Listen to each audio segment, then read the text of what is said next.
gets doing. Or is it the other one? Hi there and welcome back to Torment, Tides of Numenera. We're here in Circus Minor and we want to give back a book that we have borrowed a long time ago, or rather another self has borrowed. Let's talk to them again. To Falinda and Steristi. The thief returned. The merchant says Falinda wondered why, but did not ask. What did the book look like? The thief said, playing coy and knowing full well that it was a large book called the Tome of Singing Thorns, bound in the skins of unknown animals and branded with a jagged symbol, divided into 5 different colors: red, blue, silver, gold, and purplish. Scan thoughts. Falinda knew the word indigo, of course, but suspected the thief did not. Well, here's that Tome of Singing Thorns. Falinda snatched the book from the thief's hands, the merchant says, doing so, and yes, it was the same book, still sealed, still worthless, still priceless. The merchant traces the sigil on the cover for a long silent moment. As a reward, Falinda invited the thief, the customer, to take one of the merchant's more ragged books as payment. Stock space was limited after all, and the customer would be doing Falinda and Steristi a favor. You lean forward to examine Falinda's bookshelf. Scan thoughts. That was, after all, the purpose of the establishment. Oh my god, and what will we gain from that? We're like scientists-y. So, the rise of the Angular Knights? I don't know. Traveling menagerie? Nah. The secrets of the Labyrinth of Sound? That sounds interesting. Unknown powers, a historical examination of the rulers of the Ninth World. That's also not bad, but that's more history, right? Let's go for Humming and Hiding, the secrets of the Labyrinth of Sound. Falinda gladly handed the book over. The Labyrinth of Sound was an intriguing topic indeed. So, what is this book about? I will not tell you why I found myself lost within the crumbling tower of Gasmus Gol, nor will I speak on the state I found myself in or who was with me. Promises were made in the spiraling depths of the Labyrinth of Sound, promises I intend to keep. Instead, I will tell you of my escape from that echoing prison. But Crusher, you might say, I know enough of the labyrinth to say that it is but a dark room, navigated by music rather than crude movement. Furthermore, it is deserted. One will not, for example, stumble over bands of thieving Murden here, as you did in your thrilling account of the crossing of Deep Vormask. To this, I respectfully ask you to close this book and explore the labyrinth on your own. Bereft of my guidance, you will find the melody-scarred bones of my friends still cooling there. You will stumble over grotesque evidence of the choices I made to escape those lightless halls, and you will see how far your rudimentary knowledge will take you. Otherwise, remain silent and read on. I'd like to borrow that when you're through, Tiberius says, stroking his chin. It sounds fascinating. Falinda, the thief's companion, said, wondering if Falinda was naked beneath those heavy robes. Falinda says, sighing. Tiber blinks, then turns to you. Guilty, he says, shrugging. Why won't you tell me why you're narrating everything I say? The thief pleaded. She still did not understand that Falinda wasn't speaking, that what the thief was hearing was the passage of time. My god. Let's look at that book, right? Let's look at the book, and then let's return to Mappa. Where is the book?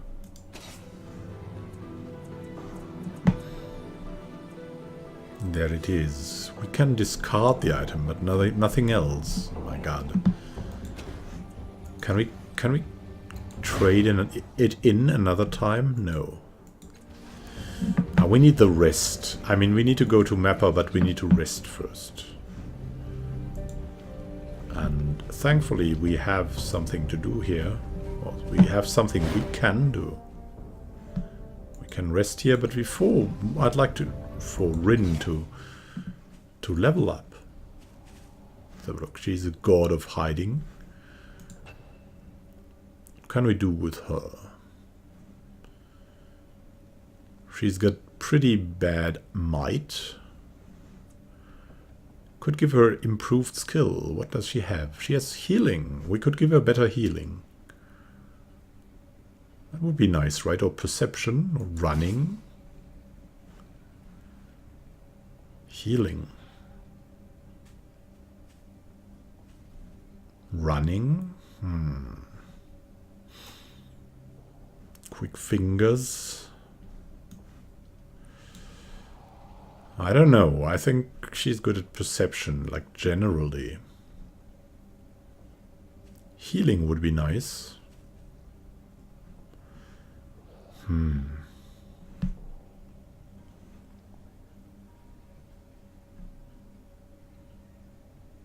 Through esoteries and ciphers. Let's maybe go for healing. I don't know. Cancel. Let's see. Increase stat pools. It could be something. Extra effort. Now we'll improve a skill. So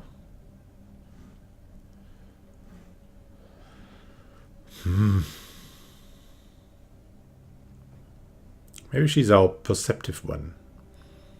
Unlocks conversation options. That's more like what we should take. So let's go for healing. Maybe it will help.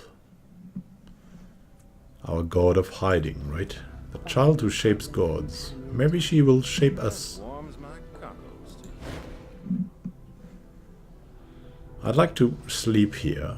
We would be honored if you choose to stay with us. We do request a small donation, of course, of 40 shins to offset our costs. She shrugs. We must rely on donations, even from our revered visitors. All right, I'll pay. Rest well, we will. I'll remember that. Wake up, a woman says, and you do. She stands arms folded, watching you with a grim expression. There's been another murder in the underbelly, a little mutant named Crooked Queek. Fulsome wants words with you. She turns to walk away. If I were you, I'd head down there now. Oh no. Oh no. Well, Crooked Queek, the last of her tribe, now has deceased as well. All right. That is indeed tragic. But we couldn't progress anymore without a rest.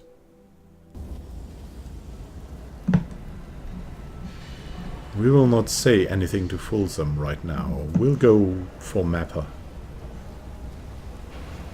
and talk to him. And maybe then we'll find the White Death.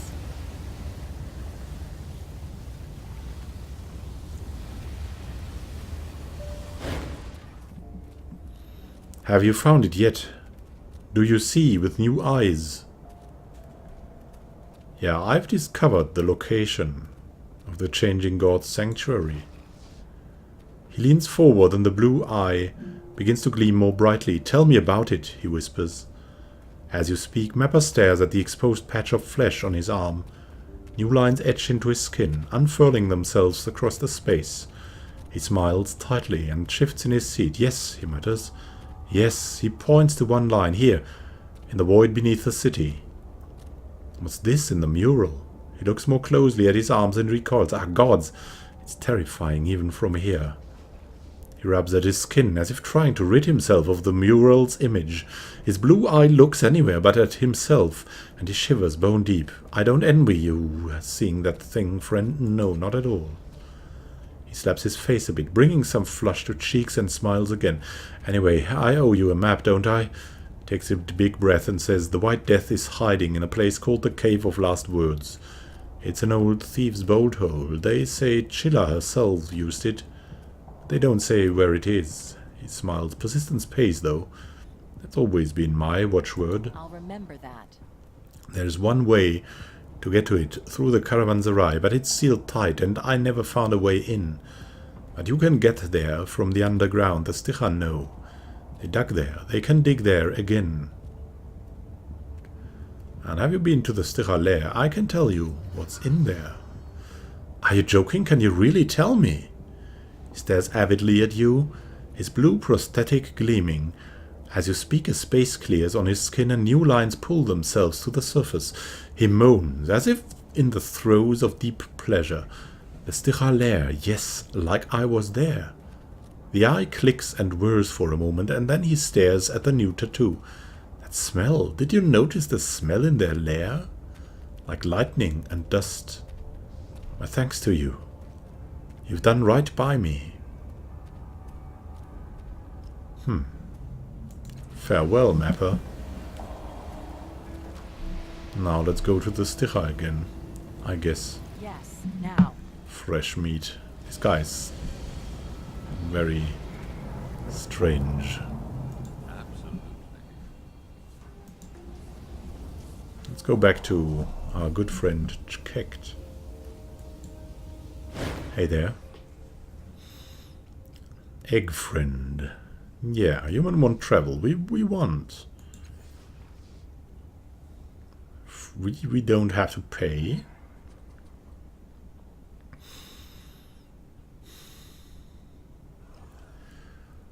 Well, there's actually more to see, but we want to end these murders. Looking for a way into a place called the Cave of Last Words. It's close to surface at top of city. The creature pauses. Took another human there once. Take travel where egg friend want. We go.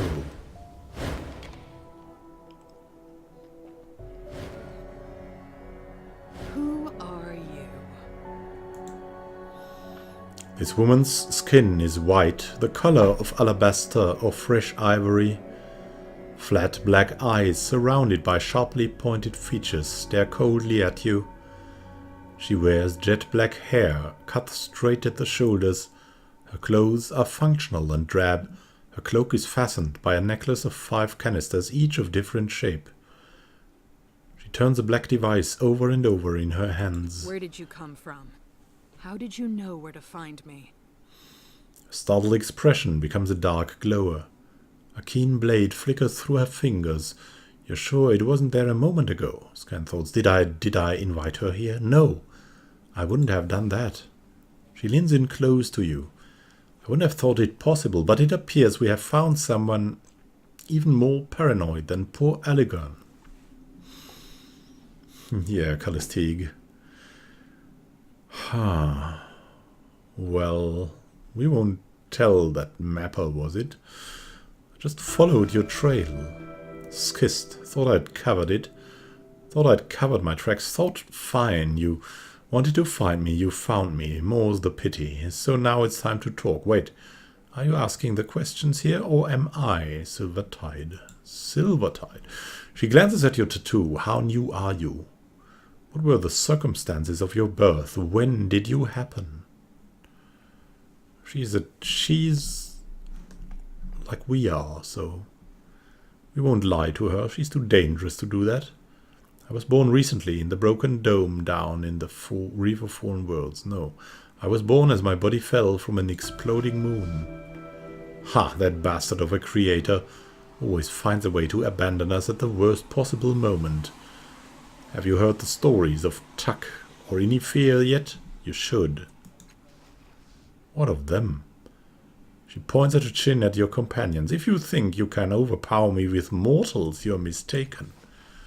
Oh, she is fascinating, isn't she? A wicked smile crosses her lips. What did you say, Kallistig? You're trespassing in my home, you know. Coming with a cast-off makes you more suspicious, not the other way round.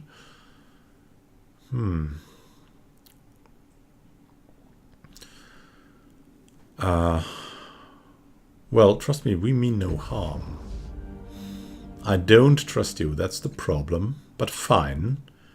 She flicks her hand and the knife disappears. Disemboweling you would just be a waste of time for me anyway. She turns back to her workbench and picks up the device again. And she spits on the floor and scuffs it with her boot, all nervous energy. So what do you want from me? First, I heard you might know who can repair a device I found in the reef. Something called a resonance chamber. The resonance, a glint of understanding shines in her eyes. Ah, yes, of course. He would have hid it there. A crooked grin plays about the corner of her mouth and then vanishes. I know who can help you. Or did. She shakes her head. It slips away. My mind has holes in it. One of our brothers took a rusty scalpel to my thoughts, my memories. I can't, she trails off. She catches a hold of the table and it seems to anchor her. Her eyes harden again. No, you must do something for me. She caresses the black and jagged device, knobbed and protruding with antenna. A sigil reminiscent of your tattoo is emblazoned on it. This is Tash's Mircaster. I want you to enter his mirror and find out what you can about the Jack. I'm convinced that's the key. What is a Jack? You don't know? I thought it was a common instrument. No, it might not be so much anymore. One of the curses of a long life. She laughs raggedly. Fashions come and go before you even know they exist. Probably easier just to let them go, or make new ones of your own, like some of the other cast-offs. Sorry, no, not sorry. You should know this. You should know everything about things, history. That's what life is, knowing and doing. Matkina, you need to focus. Tell her what she needs. She breathes deeply. A Jark is an ancient woodwind, and this one was kept in a sealed cave, behind massive doors from a prior world. It had powers. But I can't remember what those powers were. What's a Mircaster then? Ha, am I really the first one to say the word to you? Oh, you're in for a surprise, sweet sister. Every cast-off has one, just like every cast-off has this.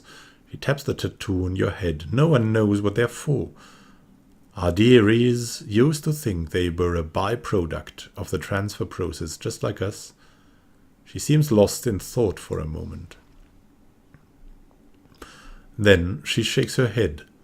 Wherever they came from, they can be used like a kind of temporal viewer.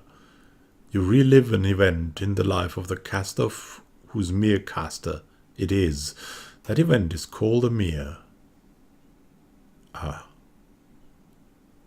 That is crazy. Can it be used to spy on other cast-offs? Not spy, more like seeing pictures of their past. Like watching them from inside their minds at times when they burned or raged or changed, when their life was at a moment of flux. And why can't you enter the mirror?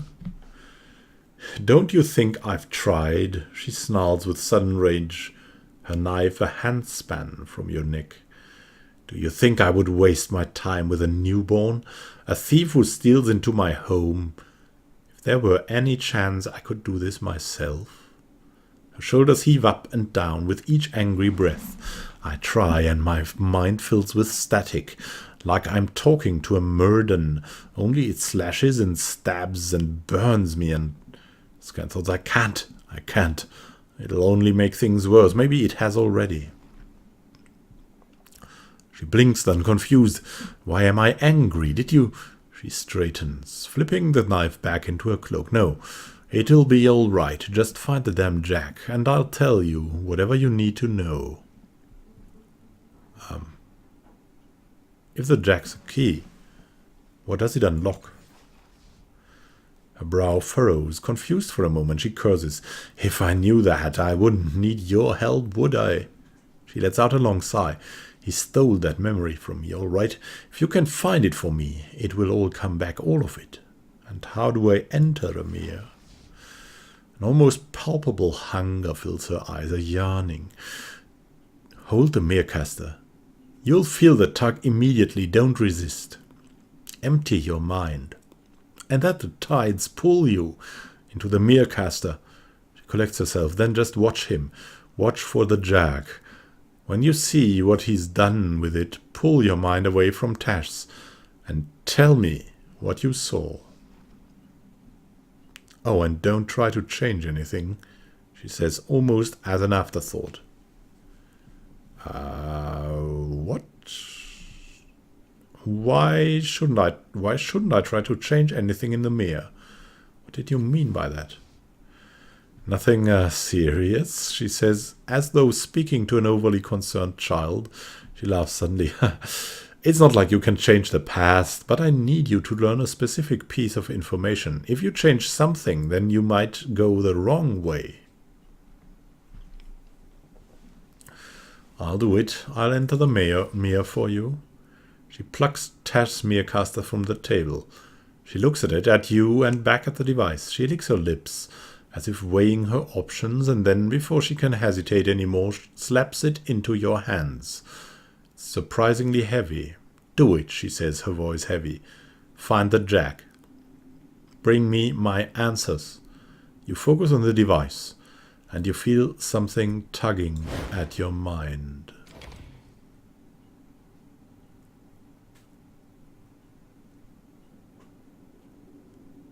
Thank you for watching. Happy gaming to you, and see you in the next episode for this strange Meercaster. Have a good time until then.